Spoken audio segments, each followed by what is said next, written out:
Hello and welcome to Webcomic Firstish, the weekly webcomic review show where I, the comic archivist, takes a look at the first 5 parts of a given webcomic and then talk about it like I know what I'm saying. This week we take a look at unOrdinary by uru-chan.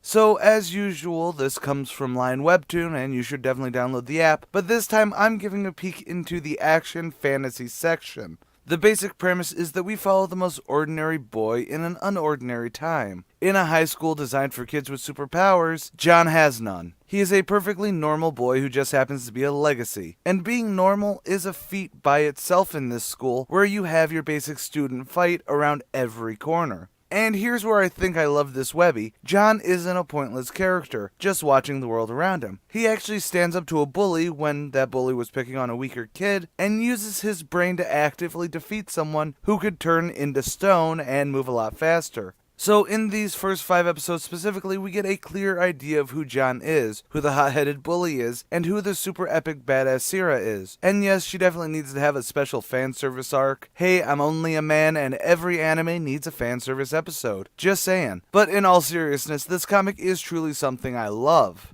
There are a lot of slow brew webcomics who would have taken these first 5 episodes to really spell out who the leads and everything are, and then have something happen. But the prologue here gives us at least a glimpse at his dad. The first episode shows us that the school is fairly volatile, with all those powers under one roof. Same with episode 2, which also shows that John knows when to run away, but then episode 3 has him knowing when to stand up, even if it leads to him breaking his arm. There's only so many ways I can say that I really loved the pacing of this, since it really sets up the world, characters, and everything without actually needing to spell anything out.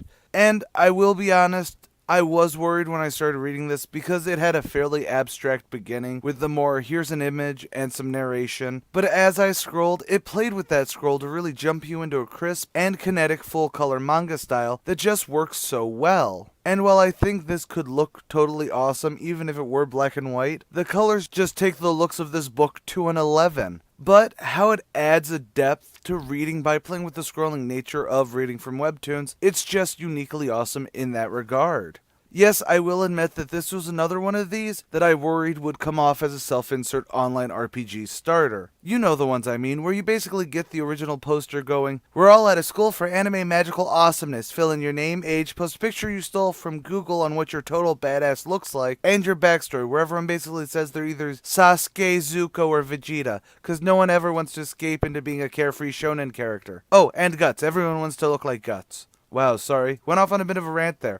Oh yeah, I did worry that it would be that sort of comic because let's face it, as a concept, a superhero school, be it an anime setting or not, is fairly cliched by now. But these characters are fun and I love John as the main character. Yes, he's a subversion of being the one with powers trope, but that's becoming a more common thing, showing how even normies can be heroes without powers. But John's a relatably high school character, more than ever going too over the top or being subdued. It's done just right. And I've devoured the rest of this series so far since I first read this because I'm hooked. And I think that rant means that my verdict is fairly clear. It's a solid support it. Yes, I had to tweak my grading scale since you can't outright buy these unless they're in a full pack and everything. And they are available free off of Line Webtoon, which I wholeheartedly recommend that you download from whatever app store your phone has. It runs smooth, and frankly, it kind of replaced my addiction to Disney Emoji Blitz as my time-killing app. No one tell the mouse that I religiously played one of their products. They'll know they've won.